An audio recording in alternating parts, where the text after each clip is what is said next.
Do you like retro anime? Yes, but also no. There are some fantastic titles that you might never have heard of. And others that really should have been left alone. Tough, because we're going to cover it all. Father and son, the classics, the obscure, and the forgotten. The crimes of the anime boom era. Plenty of all that, all on the Retro Anime Podcast, where we dissect the best and the worst of retro anime from the perspective of someone who grew up with it. And someone who's never touched it in their life. Join me, Ian, and my son Lewis on our journey through the retro wilderness. Find us on Twitter at Retro Anime and on all podcast hosting services by searching for Retro Anime Podcast. I'm Bo Maddox. And I'm Ashley Chancellor. And this is Collateral Cinema Miike Edition.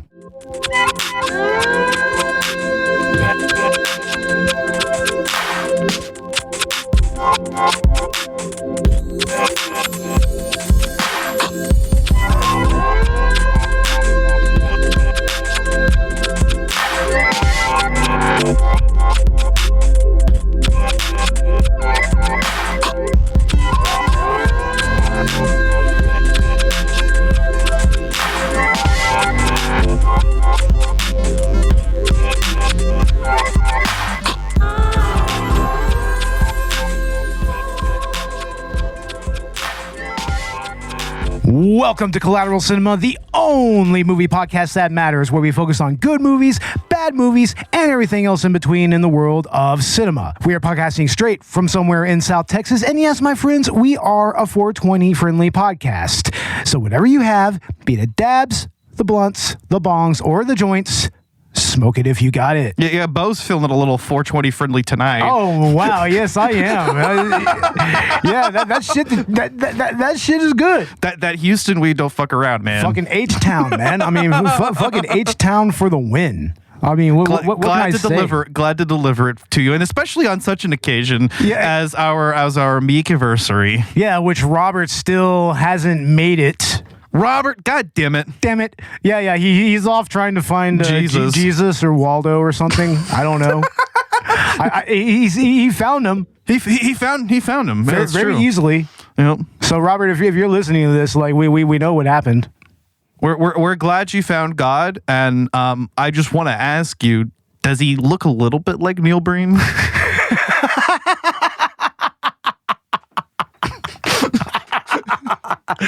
No, we all know that this is a rhetorical question. We know that he is Neil Breen. That's the thing. 100%. You know, today we are talking about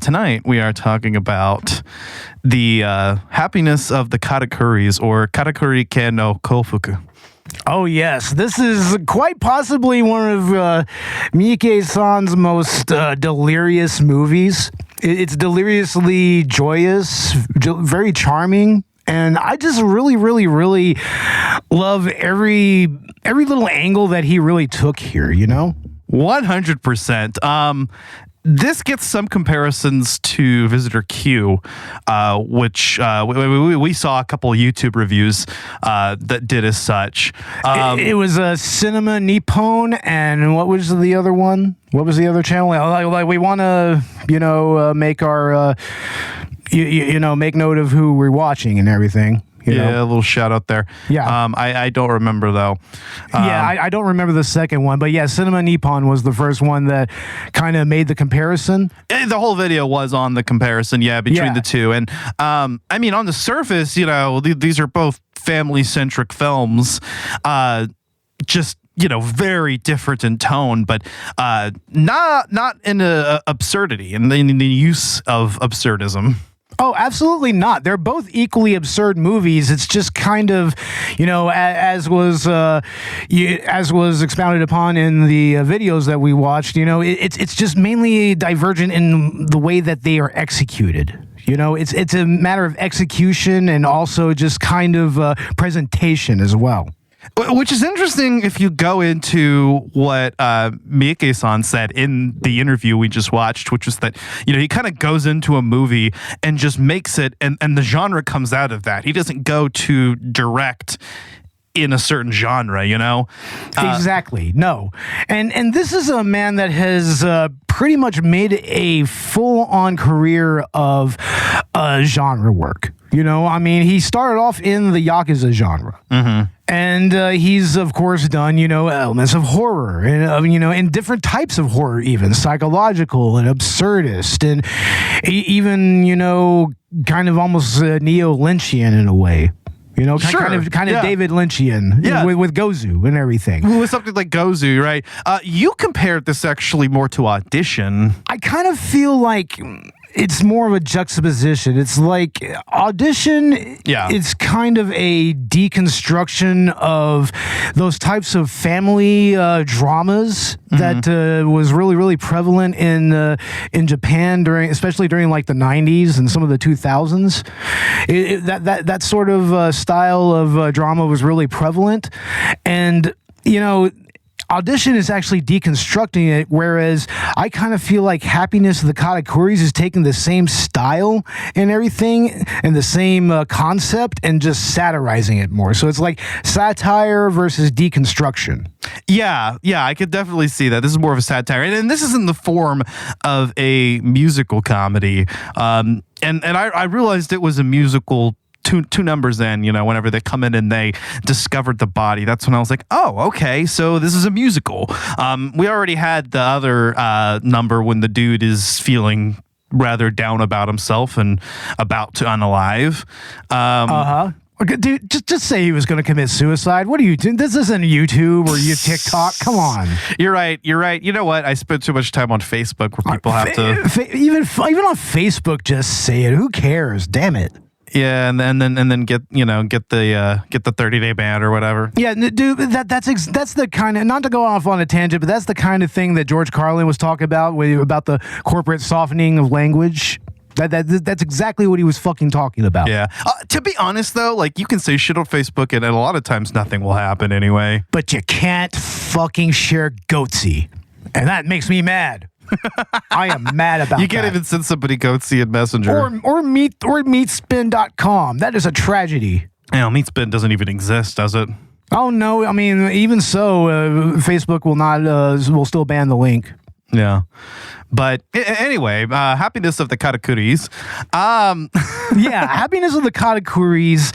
Like we said, it's a musical, horror, comedy, drama, satire, claymation, amalgamation of different things, and it does, like you said, it encapsulates exactly what Miike does when he approaches his work, when he approaches directing and whatnot, Definitely. Like we were watching an interview, which is like a tradition for us with these Miike-versary episodes. Is we always have to, watch at least a little bit of an interview with Miike himself, Yeah. And he was talking about how he actually approaches, getting his actors into the right frame of mind and to actually get the right kind of take, and he's like, I'm very physical in that way, Mm-hmm. It's like, I mean, and I try to work with my actor and I try to get the best, expression, the best reactions from the characters and everything. So, and that's very, very evident here in Katakuris. Yes. Very evident, because I would say that this is even more of a character-driven narrative than even Visitor Q was, which is very much about. But in Visitor Q, the family itself is a character. It's a character full of characters. These are individual characters sort of coming together and overcoming the obstacles. Yeah, definitely a much more wholesome film than Visitor Q. Absolutely. Much more wholesome. I mean, needless to say, we don't have necrophilia with shit smeared all over the place and mother's milk and all that good stuff. I mean, yeah, you don't have the incest or the lactation or the necro or any of the rest of that. Instead, we do have the strange chain of deaths that occur at this guest house. Not murders, mind you. A suicide, accidental death / smothering, situation, and then just an unfortunate accident involving my favorite character of this movie. Oh man, yeah, we're the man. Yeah, we will get into the characters here in a little bit because there's a lot to unpack there.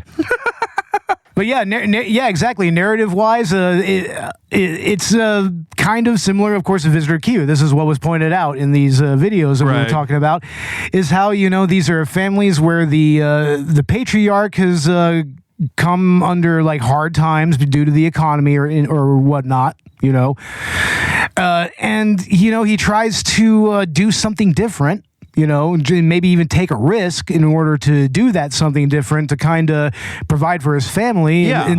In this case, it's buying a bed and breakfast hotel style building and everything where they also, they live there and whatnot. Right. Yeah. So they're running this guest house and four generations of the family are in on it. You've got Masao, the father, the patriarch. You have his wife, Terue. You have their daughter, Shizue, and her daughter, who's actually the narrator of the film, the little girl. Which is interesting enough. I mean, it's like this is all pretty much a flashback, I guess. But Yurie, but it's also kind of unreliable, right? I mean, in the end, it's still kind of a recollection of a child's recollection of, what actually happened there. And I kind of have a theory as to why there are certain elements of this film that are just a little like, okay, yeah, the grandpa just ascends into heaven suddenly. And interestingly enough, the claymation segments are all things that Yurie herself didn't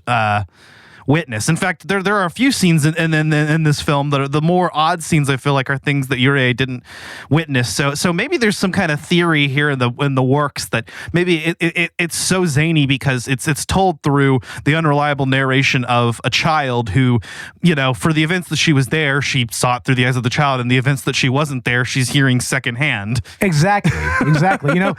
Especially when it comes to some of the musical numbers between other members of the family. Like, for instance, the whole karaoke sequence between the father and the mother. Yeah.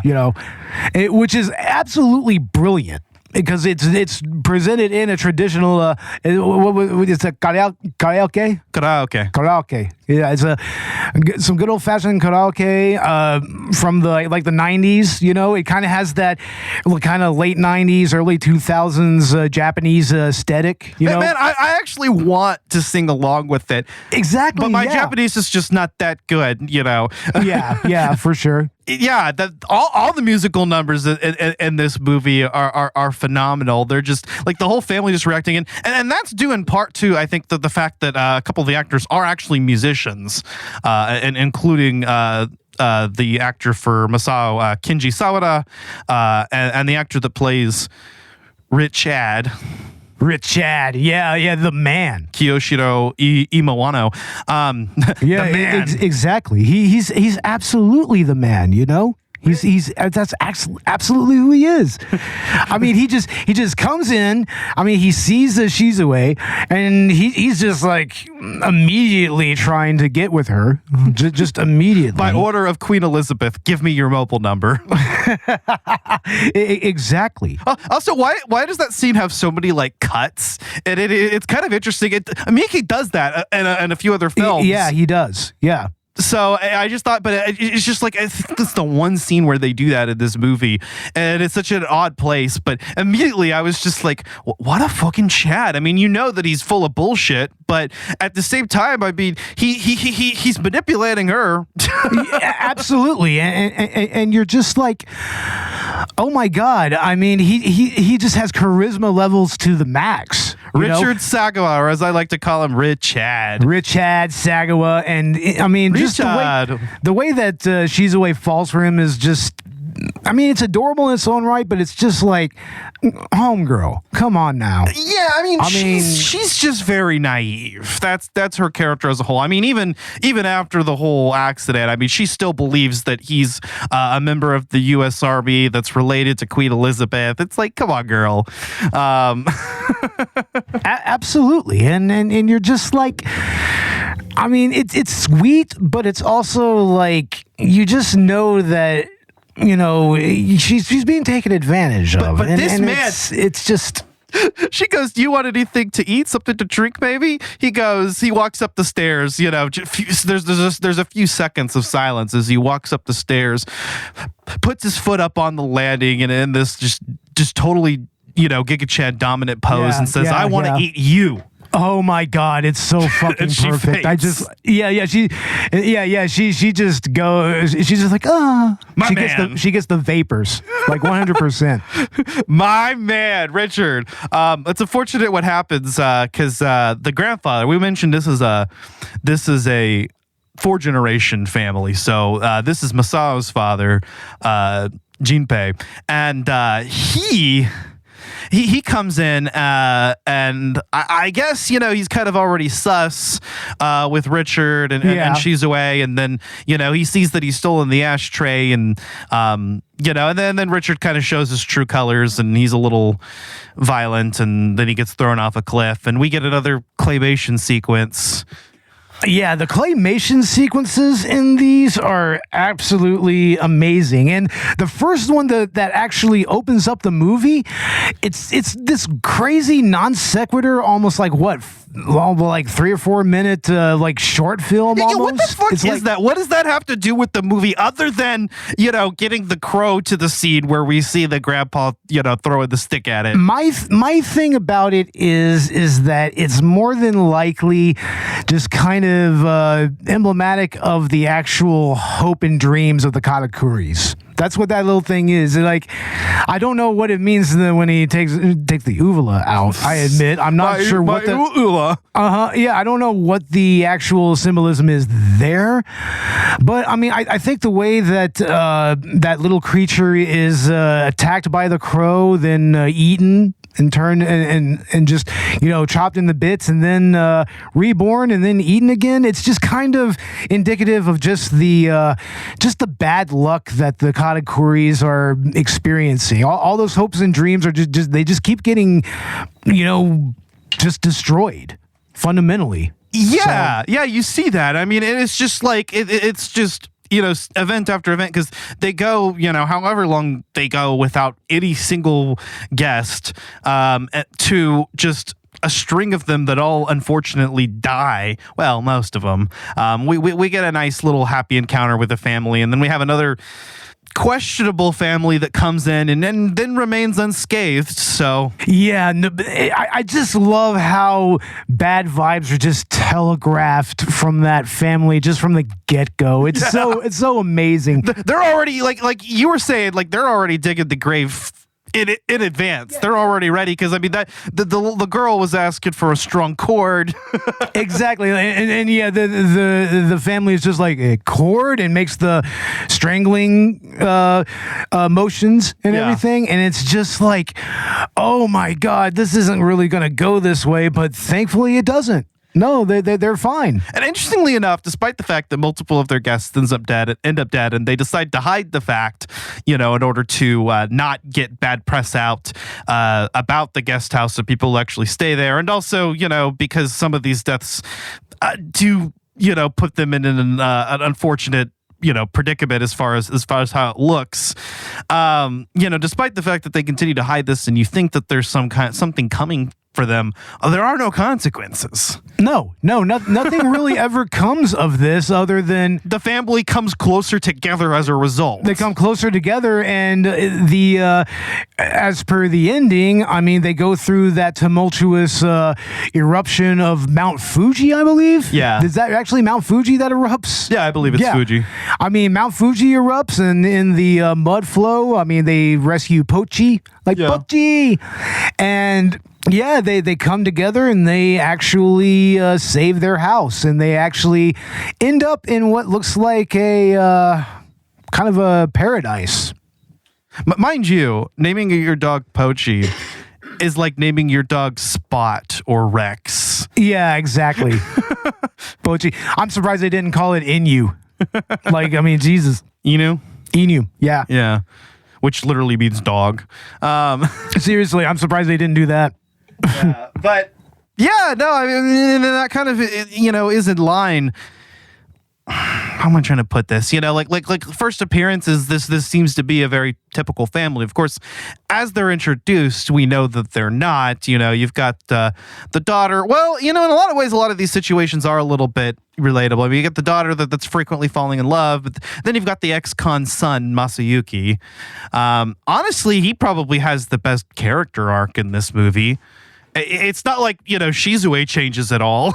No, absolutely. Shizue is pretty much fundamentally the same, and she's just going to get into the same scenario at another time. I mean, but yeah, Masayuki, I mean, yeah, he has a character arc. He starts off as an ex-con. He's kind of aloof with the family and everything. He's not there because he wants to be, but it's like, Maso is giving him a chance, and Teruei has a conversation with him at that point, like, well, no, you are a good father because, like, you've given him another chance, and you know what I mean? Exactly, yeah, and it's good on him for doing that. Good on Masao. It's like he's trying to provide for his family at the end of the day. He's doing the best that he can. He really is. I think that's kind of where you can draw like some comparisons if you juxtapose this with Audition, because at the end of the day it's about family. Exactly. And at the end of Audition, I mean, you have the son coming in and actually breaking up the whole incident between Asami and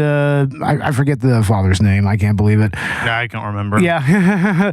but yeah, it does boil down to the family coming in and kind of saving each other and actually kind of coming together a little bit, then that's right.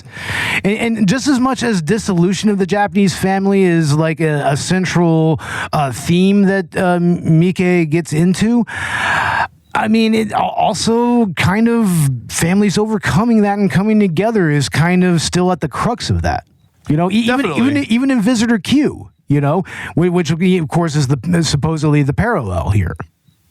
But also with Audition, those three movies, they kind of have that end, where the family does kind of end up closer together a little bit at the end, as a result of this batshit. Yeah, arguably, but even so. Here we have a family that definitely loves each other from the outset. I mean, that's unlike Visitor Q, but they just have their differences. They're struggling, but they are together. At the end of the day, from the outset, again, like I said, Masao is doing this for his family. Because I mean, this dude gets laid off, and he's just trying to find another way to provide. And they hear that this guest house, there's a road that's coming that's going to bring a lot of traffic, and so yeah. So I mean, they're at least kind of thinking ahead, and they're trying to get this business off the ground and everything. We see through the use of one of the scenes, which seems random, where we have one of those one of the TV scenes where we have somebody from the other guest house talking about the guest house and how successful they're doing with it, where the farm animal's running in and then the fly goes up his nose. Yeah, exactly. But you actually see through that scene, it's kind of clever. We see that, such a thing is possible. You can be very successful because they mention all of their rooms are booked through next year. Yeah. So I mean, there's definitely areas where where they're going to get more business. But my theory is that they got this place because it was cheap, and it's because look at the surrounding area around this whole house and everything. I mean, they're pretty much in the middle of a landfill practically. There's a landfill where there's literally garbage and like dead animals and shit. It's the corpses, the human corpses will fit right in there. Of course, yeah, they fit right the fuck in. It's like everything just kind of fits there, and even so, they're doing their best to try to make their own little slice of the pie there. But at the end of the day, they just keep coming upon bad luck. It's just Lady Luck is just not on their side. They keep getting the people who end up dead. But at the same time, there's a lot of like them being actually very lucky. I mean, a policeman comes to their house while there are two corpses there, and then also at the end of the day, the family remains unscathed. A serial killer pops in and threatens the family, and that's who the police are chasing. They think the police are after them, but Which, by the way, the dude at the end of the movie that was holding the mom hostage and everything, that was the dad from Visitor Q. Visitor Q, yeah. So I don't know. Maybe you can make some kind of theory that these two movies are even linked, kind of narratively, sort of like maybe the dad ended up, getting another mistress along the way, and then killed that mistress, and now there he is. Something to that degree, maybe. Maybe. I mean, I think they give him a name. Yeah, in this movie. So yeah. So I could be wrong, but it's an interesting thing to kind of think about. Yeah, because of that actual connection there, and I'm pretty sure it's not the first time that Miike has done that. In his movies, he has used certain actors throughout his movies and in different movies for different roles, for different reasons. So, well, and these were filmed or released at least the same year. So yeah, it makes sense that he would be working with a lot of the same people, right? So. Yeah, and it's so interesting, to see that this was in 2001, right? Yes. This was 2001, and I think that year he released something like half a dozen films, including some of his most notable works that are more or less mainstream among cinemaphiles and everything. Like E.T. the Killer and Audition, and I think even around that time maybe Fudo, the New Generation, was out. So maybe. Yeah, I mean the early 2000s was definitely Takashi Miike's that was his era. That was basically that. Absolutely. What's the last movie he's actually released, or what's the last work he's done? I'll look it up because I know he's still been produced. So he released Lumberjack the Monster in 2023. Oh, okay. I haven't even heard of that one. He released a couple films in 2021. Yeah. 2019. So I mean, his releases are definitely spaced out a lot more. Yeah, definitely. Maybe that might be due to an increase in the production value of said movies. It could be. Yeah. Or, but during the early 2000s, I mean, this dude was just pumping out films. Yeah, and this was one of those movies that was kind of released in that period of time. I think this was also when Bird People of China was released, which is a completely different kind of more spiritual movie than anything. Very different. And let's see, I think... like I said, I think Crow Zero maybe was released around this time, in this time period, which is another Miike movie I have. And also the Bodyguard, Bodyguard Kiba, he made two of those, and Dead or Alive. So, I mean, yeah, he pumped out an insane amount of movies in that period of time between maybe 1996 all the way up to about 2005. He released some of his most notable works. And Crow Zero was 2007. 2007, all right. I know you mentioned that one. Let's see, Great Yokai War was 2005, and we got Gozu in 2003. 2003, yeah. So up to about Great Yokai War and everything. Yeah, Full Metal Yakuza, Visitor Q, Dead or Alive, yep. Mm-hmm, yeah, and I have Full Metal Yakuza. That's a crazy fucking movie. That's pretty much his RoboCop. Hell yeah. Yeah. So, except with Yakuza and more necrophilia too. I mean, you gotta have it, right? Yeah, of course. Yeah, there's just a straight up brief necrophilia scene. I mean, why the fuck not? Yeah. But Katakuri-ke no Kōfuku is definitely it's much more wholesome than that. It's the worst thing in this movie is death and zombies. Maybe a little bit of blood. A little bit. There's some blood here, and it's all played with a lighthearted tone, because if you hear the premise of the movie, like this family, it keeps on hiding deaths, that are mysteriously happening at this guest house, Yeah. When you hear the premise, it sounds much more dark than it is. It's definitely played in just lighthearted comedic tone all throughout. It's in that way, it's kind of a dark comedy, but it doesn't feel dark. Yeah.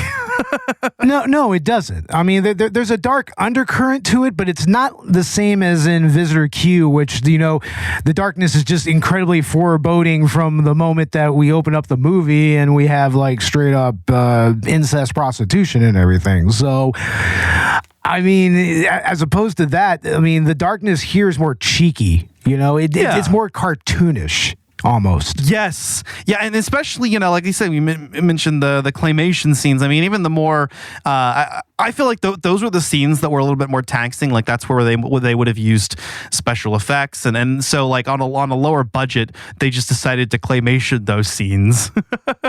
Absolutely. That's absolutely how that worked out, And it worked out for them in the end because, I mean, they were able to have those scenes also have a little bit of a more slapsticky nature to them. Exactly. Like in the final one where they're literally like lifting the house and you're kind of wondering like, okay, so what actually happened in reality? But if we go back to the theory that this is all told through the unreliable narration of a little girl, Yeah, which is still, strangely enough, narrated by a grown woman. Yeah. As if it's a flashback. It's a flashback, right? Because, I mean, some of these stories have been told to her, obviously, after the fact. Yeah, exactly. We have to assume. But, like, I guess the house kind of just fell down in a mudslide. Yeah, that's the most likely scenario. That's the most likely. But here, in the claymation world, they're just all, like, lifting it up together. Exactly. And it's a great metaphor for the family's, endurance, and their fortitude whenever they're together. So it's them coming together to stand as one family unit, and they save their house and they achieve paradise even. Yeah. So that they come together as a family to put this thing, to keep this thing together that, several of them were considering walking out, or at least the kids, at least Masayuki, right? But, even by the end, he's willing to put his life on the line for his family. Him and the grandpa and Masao, I love that number that they do together where they are arguing over, who should take the blame for this, because they think the cops are coming for them when in fact they're coming for the serial killer that's hiding in their guest house. Exactly. And I love how, the grandpa is just, he's just like, I'll take the blame here. And he just goes out there and then they just don't even, he's expecting to get arrested. And then at the end, he just finally kind of stumbles and faints. He's just like, oh shit. I thought I was going away for life, Yeah, for him, that's a life sentence, right? Yeah, and so like, and even, Masayuki comes in and wants to put his life on the line, and then the dad's like, no, I actually got us in this predicament. This is my fault. I was the one that not only, bought the guest house and kind of forced you all to work on this with me, but also, was the one that insisted that we don't tell the police about the bodies. Yeah. And that said, they did kind of cast some aspersions on Masayuki whenever the first guest dies and the wallet comes up missing. It's like... But just because it fell down between the bed and the wall. Exactly. And Richard finds it later. And I mean, Richard is already kind of figuring out that something's off there. I mean, he's like, what's up with this room? Is it disinfectant? We're like, what if it feels weird, smells weird? Yeah. And then he finds the wallet. All of the rooms were empty, right? Why did they give him that one? I know. What the hell? Why'd they give him the one that the sumo wrestler and his little girlfriend, which we're going to pretend was of age? I believe maybe. I mean, that's a little tenuous given Japanese law, but we're going to pretend that she's 18, which would be bad enough, but at least Yeah, at least that's old enough, I guess. That's of age. So, yeah. Here in the States, anyway. Here in the States, anyway, it's of age. Well, from what I understand, they just recently raised their age of consent, and not by much. So, yikes! Yeah, do better, Japan. There are many facets of your culture that I appreciate and admire. Do better. Yeah, that is not one of them. Anyway, moving on. Yeah. Exactly. Yeah.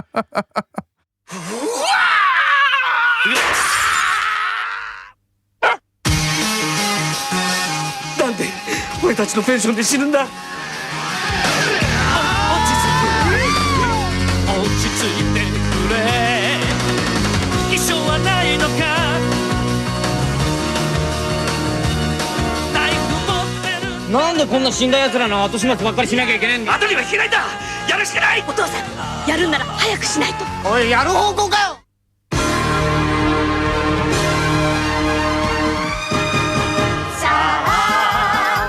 リチャード佐川です。お日様もニコニコ見つめてる。さあここは来てみなきゃわかんないって。ほら、にゃんこだってこんな気持ちいいじゃないか。ああ、笑って悲しみは風に飛ばしてしまおう。明日は天気、僕らは元気、一緒に笑う、それが幸せ。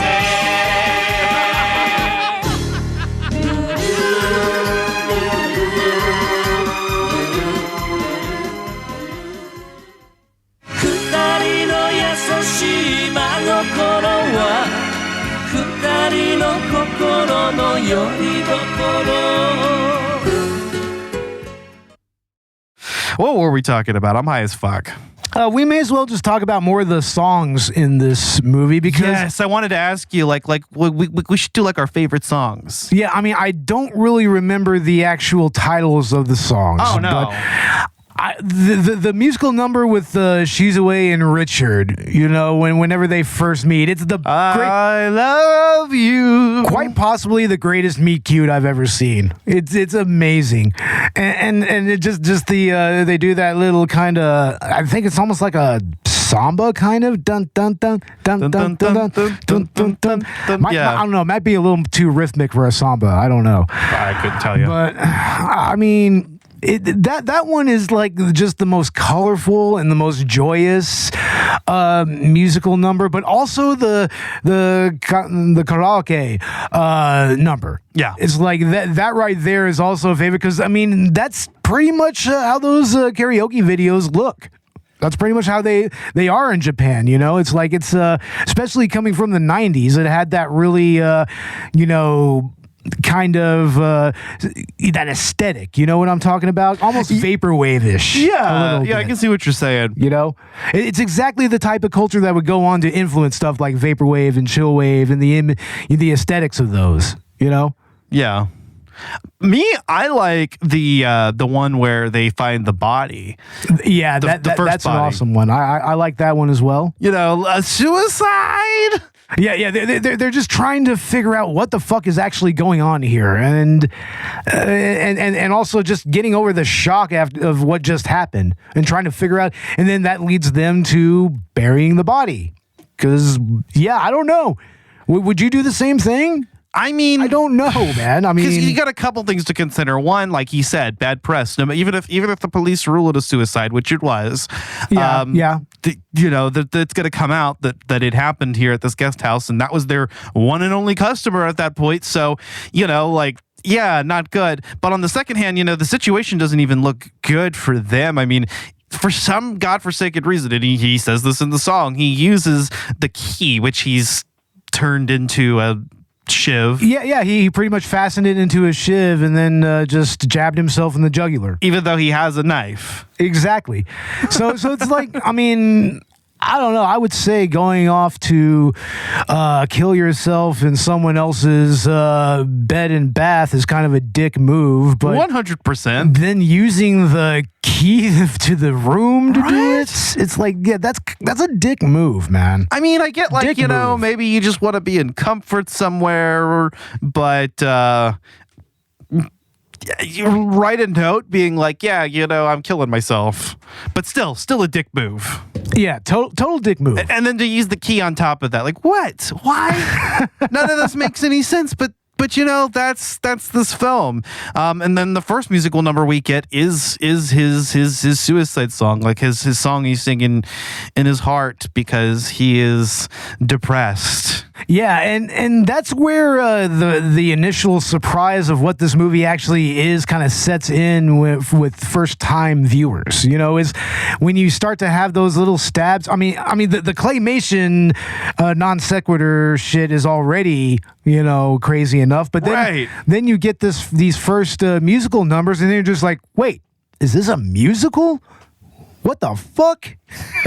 Exactly. Like what the fuck? Like you just don't, like you just never know what to predict with this movie. And that's what's great about it. I mean, I think out of all the Takashi Miike films that we've done on this podcast, I think I had the most fun with this one. Probably between this and Ichi the Killer Ichi is a lot of fun too. Don't get me wrong. Those are probably the most fun of all the movies that we've done so far on one of these. So yeah, but like I really vibed with this. I enjoyed it. I mean, I've already watched the film like 4 times over, and it doesn't get any less entertaining anytime I watch it. Absolutely not. I mean, I mean, Robert even was he had to go home at the end of the day, but I mean, he ended up watching at least over an hour of the movie. Dude, it was like 9 or 10 p.m. What the fuck, Robert? I know. What the fuck, Robert? Why, Robert? Come on. It's like I mean, I'm 40. I'm goddamn 42 years old. It's like, and I'm still up at fucking 1 a.m. 9 or 10 p.m. is early for us. So. Yeah, that's early. This is y'all. You have to remember, ladies and gentlemen, this is a late night podcast all the way through and through. That's when we mostly record, unless we have guests that we have to accommodate earlier in the day or in the morning. Like we'll do that, but this is a late night podcast, and a show like this is 100% a great late night movie. It is. It really is. It really is one of those good movies you can put on in the middle of the night and have a lot of fun with and vibe with and everything. You can. Not quite as a background movie because I mean you've got to read the subtitles. I don't think a dub exists of this movie. No, and nor should it. I don't think a dub. It intrinsically wouldn't work. I think you're right, especially with the musical numbers. It just could not work. That's true. They'd have to rewrite all the songs, and then it would lose lots of context. Yeah, you know. I think a lot of this works in the Japanese language, especially, and just the way it's presented. But I was telling you earlier, what I would like to see would be kind of a cool idea. I had this idea, right? Hear me out. An American, TV series remake, of this movie. Yes. And it's such an obscure thing, most people haven't heard of it. So like it would be really cool, and it would bring back attention to Happiness of the Katakuris. And also it's not without precedent. I mean, there is a television series of Bong Joon-ho's Snowpiercer. So it's not completely out of bounds that a streaming service like Netflix or like Apple or something like that would probably, maybe invest in an American remake, or even just have Miike do another version of it just as a series. Yeah. Because he's done TV series as well. He did MPD Psycho. Right. So, I mean, that's not that's not out of bounds for him either. I'm just saying, like, you could do a lot of cool things with it, and have the same story, and just kind of flesh out some of the subplots there, and turn them into episodes. And I could even kind of see where they'd cut this shit. And I don't know, it could be cool. It was just an idea I was having on like the last rewatch. I could see it at least as an experimental series on Netflix at the very least. In my mind, it was kind of like a Netflix thing. Yeah, exactly. Yeah, but I mean, Happiness of the Katakuris is something that, like, in every take I've seen on this movie, people are completely surprised by it, and yet, they enjoyed the experience. It doesn't have quite that disturbing quality that we've seen in a lot of Miike Sensei's other work. This is probably the first non-disturbing movie of his whole filmography that we've done. Yeah, already, and it's all the better for it, which I will say Shudder did put this in their extreme film section for some reason, alongside stuff like Human Centipede and Cannibal Holocaust. I'm just like, what? Why? There's not even an actual murder in this movie. No, there's nobody kills anybody in this movie, so it's very strange that would kind of occupy that space on Shudder of all places. So, but I mean, I would say maybe it's extreme just in the way that it kind of approaches genre more than anything, and Shudder is kind of like that. Shudder kind of tries to have, anything under the horror and thriller bailiwick, no matter what. Is this horror though? Because I mean, it's tangentially horror. Because, like, like I said, nothing in this movie feels scary or disturbing. It's all just sort of I understand, but also, I mean, there's zombies in this. I mean, there is like some bloody moments. I mean, there also you can almost say that the arrival of the creepy family is kind of almost feels like a build up to a horror. Kind of something horror-ish, but well, I will say on first watch there is sort of this subtext to the movie, because I mean, like I said, you're almost expecting consequences, you know, like you're hiding bodies and shit, and this is Miike-san we're talking about, so it's like, you know, like I'm just kind of trying to see where this goes, and it feels like it might go in a direction that's dark, but it doesn't. At every turn, it just maintains this jovial nature. It doesn't take even, you know, the gravity of its own situations. No, not at all.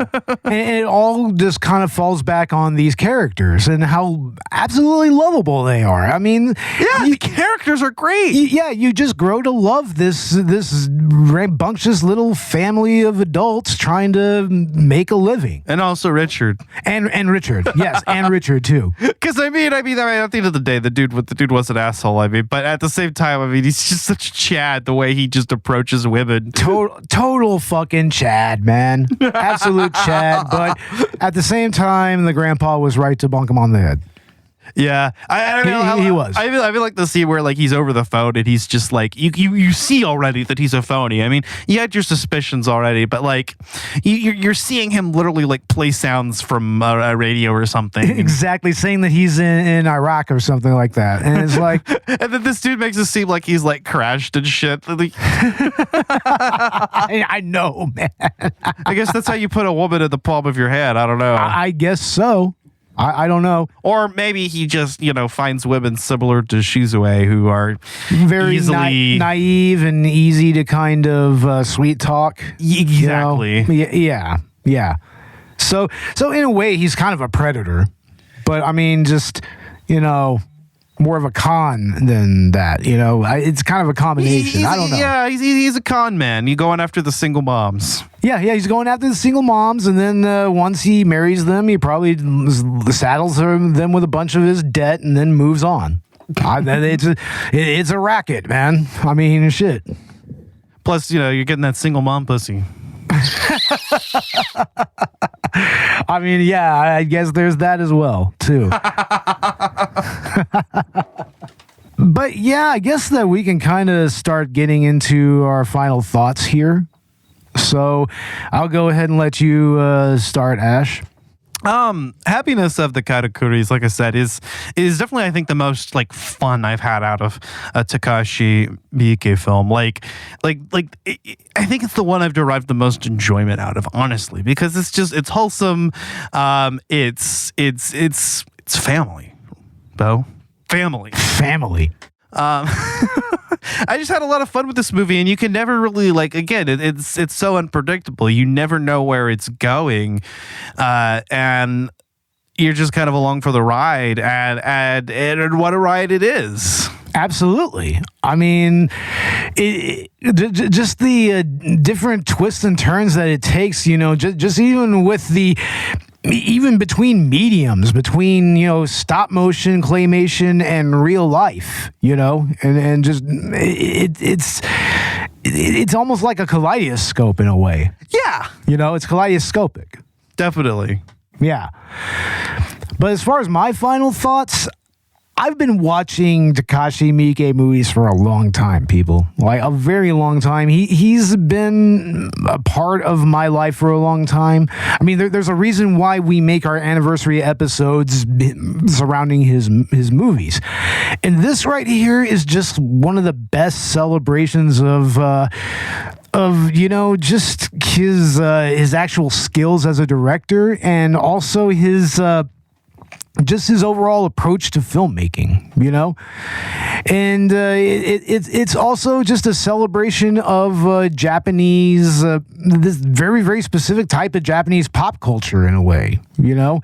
Like with the karaoke scene, and also with that weird television show that's going on and everything. And, you know? Yeah. Well, we didn't even talk about the drag commercial or music video. It's a music video, and there's also like a news segment that they watch or something. Well, we talked about the news segment with the bug going up the nose, but the drag music video. But I think they're just reacting as if it's a woman. No, absolutely. It's like they're the foremost pop star of the time or something. Yeah. So, yeah, it's everything that Takashi Miike, was up to that point and would become. You know, because I mean, by this point, like we said, he'd already done like Audition. He'd already done Ichi the Killer, like Agitator around that time, and everything.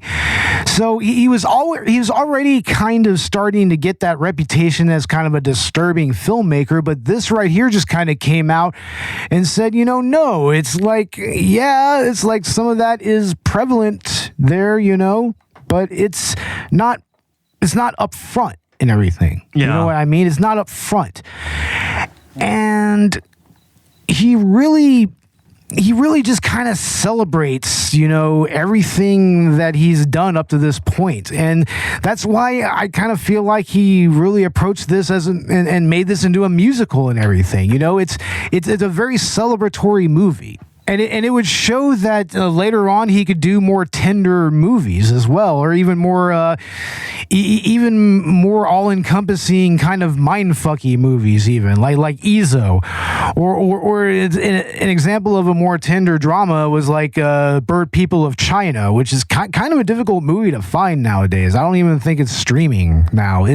But that's more of a very slow spiritual journey for these. I think it's like a journalist and a Yakuza man, and they come across this village of people who believe that they're birds, and they're trying to like flap their wings and fly like birds and everything. But it turns into this really spiritual, philosophical journey for those two characters. But yeah, it kind of shows where he was going to go from there, And I'm glad that we were able to kind of talk about this movie and bring it forth because, not enough people really talk about it the same way that we talked about all the other movies of his that we've done, Yeah, I mean, mainly you hear about like Ichi and Audition, and I think we talked about that before on the podcast. And this is one of the more obscure ones, but you can find it. We rented it using Fandor through YouTube. Yeah, for a while it was available on Tubi. It was on Tubi, yeah. It could make a comeback there. They could renew the license, so you could look there. But also, if you like physical media, Arrow Video did an amazing release of this. That's pretty much like really, really all-encompassing and has all kinds of materials that are like from behind the scenes, and were specifically made for that release. So, yeah, definitely check that one out. I mean, this is a movie that will absolutely just, it will charm you. It's charming, and you'll love the characters, and you'll love the approach that Miike took to the cinematography, and also the way that the different types of techniques are used here, like a green screen and claymation, and the musical scenes, and it's still. I mean, it still kind of comes together even in the third act, where it just turns into this weird zombie romp for very briefly, and then it leads to that ending. So, but it's a movie that's very fulfilling to watch, and as such, it's something that you really, really, really need to track down and watch. It's like we said, it's on Fandor, so if you want to do a free trial there, by all means do so and check it out there. Hell yeah. Hell yeah. So anyway, Ash, Collateral Gaming has released something new recently, didn't they? Yeah, so we did our first DLC edition on the Elden Ring Shadow of the Erdtree expansion, and that was a lot of fun. I had that with my buddy Michael Toscano, so go check that out wherever you get your podcasts, and we'll have out part 2 of our episode on the Great Ace Attorney Chronicles, covering the Great Ace Attorney 2. I know, Bo, Yes, I'm having so much fun playing this game, dude. Hell oh yeah, my man. god, it's taking up my spare time at work. Even it's amazing. and you're on arguably the best case of the game Yeah, right now. case 3. Although like the epicness of the finale of like case 5 really also stands out, but it's a great fucking game. It's a great fucking duology, and I'm glad we're covering those. After that, we'll be covering 007 Nightfire as well as Doom, our season finale. I believe that is the 1993 original. I am so down to be on that episode. Fuck yeah, man. Because I mean, I have so many. I have a long history with Doom. I mean, going all the way back. I mean, it was one of my first real exposure to, like, shareware, for one, and it was also my first first-person shooter, my first boomer shooter. I mean, there's a lot of great memories attached to that game, so I definitely want to be on that episode to talk about it. And of course, I mean, playing it will be fun. I mean, we both have it on Switch and everything through your via your thing or whatever. It's also on PlayStation Plus, I think. So yeah. So you can play it there as well. But I mean, you can play that thing on a goddamn refrigerator if you want to. I mean, it's easy to play Doom anywhere. I'm pretty sure it's the most ported game in history. There's that whole meme of like, let's play Doom on a grain of rice. I know, right? Or let's go to McDonald's and play Doom on the goddamn ordering kiosk, which is amazing. Honestly. Doom on a smartwatch. Yep. Yeah. So that's going to be a lot of fun. And we are in the planning stages for both Collateral Gaming and Collateral Cinema seasons 7 and 8 respectively. Yeah, I'm going to go ahead and announce the season premiere of Collateral Cinema in October. We are talking about Terrifier. Finally, in October, they're releasing Terrifier 3. So it might be worth it for us to also watch Terrifier 2, but I think we're mainly going to go ahead and just talk about the first one. Yeah. We should do it at the movies review on Terrifier 3 then. Yeah, we should do it. Exactly. So, and I think that the Halloween episode is going to be Curse of Michael Myers, Halloween 5. Nice. So it makes sense. We just did 4. Exactly. There's kind of a logical order to this. I mean, we did the original 1978 original. We did the 2018 trilogy, and then now we're going to the 4, 5, and 6, which kind of formed their own. It's the Cult of Thorn trilogy. That's the Cult of Thorn trilogy. That's typically what it's kind of viewed as. It has Danielle Harris in it and everything. So yeah, that's pretty cool. I wonder, which direction we're gonna go next. Should we just go ahead and do part 2? Should we do Season of the Witch? Should we do the Rob Zombie movies? H2O. I don't know. That's a good question. I mean, there's a lot of ways that we could go there. I mean, I think that it would be best to go ahead and talk about Halloween 2 next time. Yeah. Because I mean, of course, we've done the first original Halloween back in the day. Right. Were you on that episode? No, yeah. Ooh. I was on the 2018 episode. Oh, that may have to be a future Redux episode then, because we might have to revisit the original 78 Halloween. Honestly, we should. That is a perfect one to do a Redux on. Like after we've covered everything else in the franchise for sure, right? Yeah, at the least. Right. Seriously. So hell yeah, man. Definitely, yeah. So yeah, look for season 8, and I mean we can also confirm our season finale, which is going to be our 100th episode. Our 100th numbered episode. And of course, that means we are doing the Room Redux. And we are going to have a few messages from some of our friends on that one. So stay tuned for that. We are gathering up messages from all of our peeps in the Potter family and everything. So, and if you are a podcaster and if you would like to send us a brief message, like maybe about 30 seconds, maybe 60 seconds at the most, maybe in between. Yeah, send it to us on our email. It's collateralcinemammoviepodcast@gmail.com. So, yeah, and we are also going to have some of our guests returning. Everything. I think we can confirm at least Cinema Recall. Our good friend the Vern. He's going to make a return. Hell yeah. Okay. And I believe I can also go ahead and confirm that Kaylee from Once Over with Kaylee, she's going to be joining us. Dope. Yeah.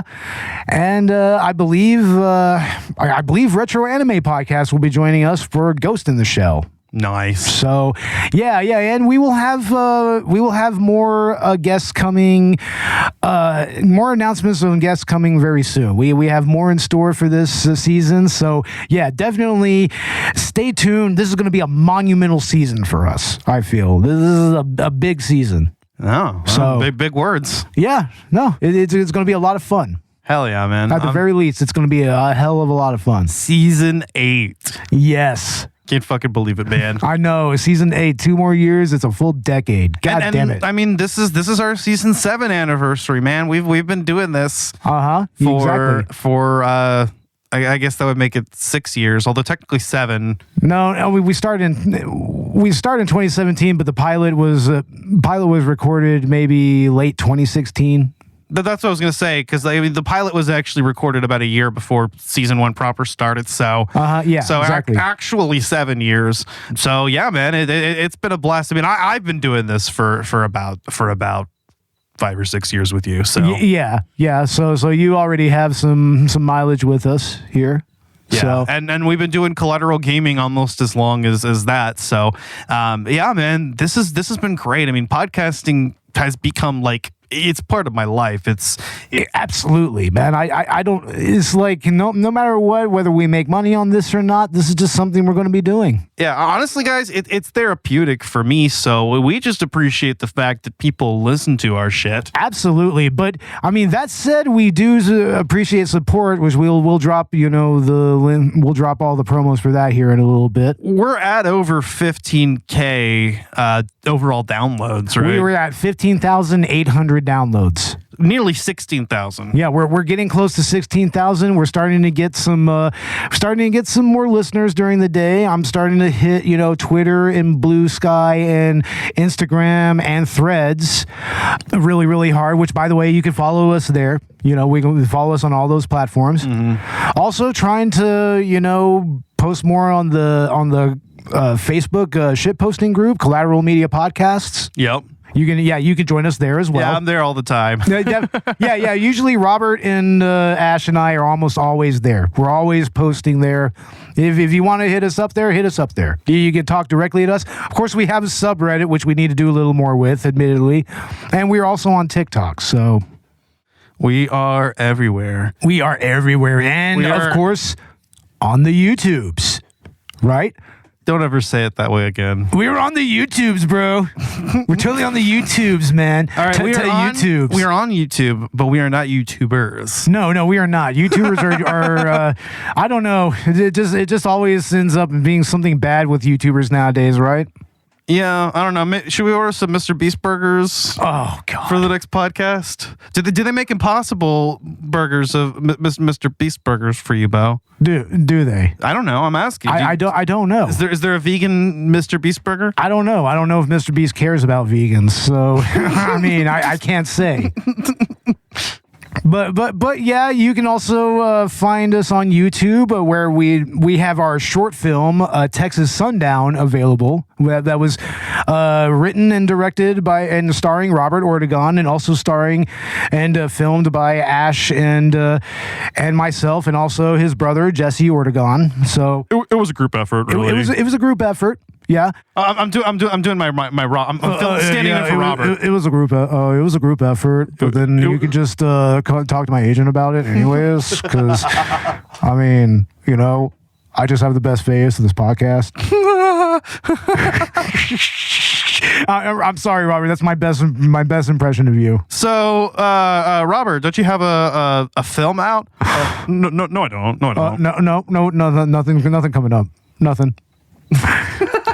Honestly, Robert, we love you, brother. We love you, man. We wish you were here. Damn it. It feels weird to do anniversary episodes without you. But he can't, and he won't, and he's busy finding Jesus. God damn it! Oh my God! Yeah, and he certainly found him. Robert's on a church retreat, apparently. So yeah, apparently, we keep teasing him about it. But no, he's taking it in stride, though. He's taking it in stride. So, and he still somehow manages to get to his cell phone, even though they don't allow it. So, you know, you just gotta. You just gotta rage against the machine, bro. That's what you gotta do. You gotta rage. That's what you gotta do. Yeah, I think this has been going on long enough. We are going off of tangents here. I don't know. It's kind of fitting. But also, I mean, we have our affiliate link on TeePublic. That's in the show notes and everything. And you can also find us on Patreon, on Buy Me a Coffee, and on Podbean Patron. Although we need to pay more to get access to that, apparently. Damn it, Podbean. But yeah. Help support the podcast with however way you can, everybody. And with that said, is there anything else that we can add here? Any more bullshitting we want to get into? I mean, I'm down for another tangent. you know it. I just want to let everybody know. I know that I've never told you guys this, but I'm actually Vladimir Putin's third cousin twice removed. So you're JD Vance? No. It's like JD Vance is. I heard him on Twitter referred to as Vladimir Futon. Yeah, which is amazing. I'm also in the Swedish Army. Really? Yeah. Cool. Yeah. And totally in the Swedish Army. So I guess we'll find you a wayfish Japanese girl to fall in love with. Sure. Yeah. Okay. I'm cool. down. All right. Cool. All right. We're done. All right. We have an episode, I guess. All right. With all that said, I'm Bo Maddox. And I'm Ashley Chancellor. And this was our Miike-versary episode. Richard!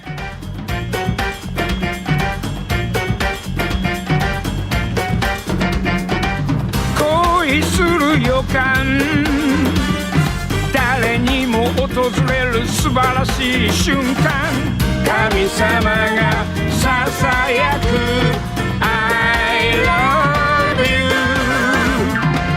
忙しくても楽しくて辛いこともへっちゃらで声を聞きたい話したいあなたの声それだけで私を包む恋の魔法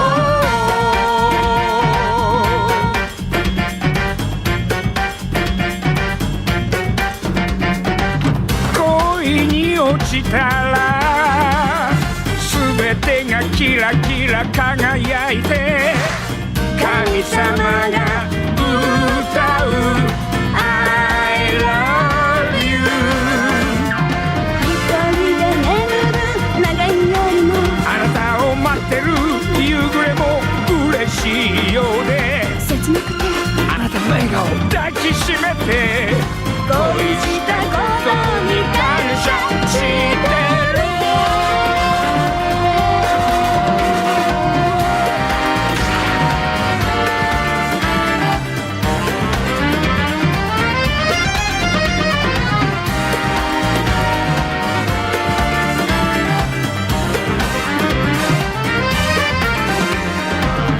私を包む恋の魔法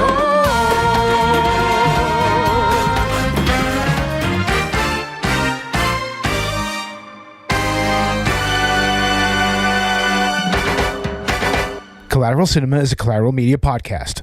All music and movie clips are owned by the respective creators and are used for educational purposes only. Please don't sue us. We're poor.